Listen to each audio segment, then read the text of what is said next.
This will be the most meaningful painting that I've done. Our son is Jet, so you've probably seen him on here a few times. He's even done his own lives on my page. What mom doesn't like to hear their child say, I love you? And it's right here is what this is. And this is, I love you, said by my son, Jet. Watched the little Bob Ross the other day. I've never used a fan brush. I can look at this and be like, that is Jet saying I love you. And I don't know.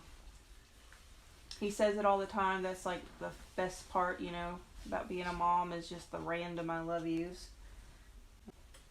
It's interesting in the spirit of a Bob Ross painting, and that's our last name if Oh, yeah. you guys don't know. Yeah. We're Rosses.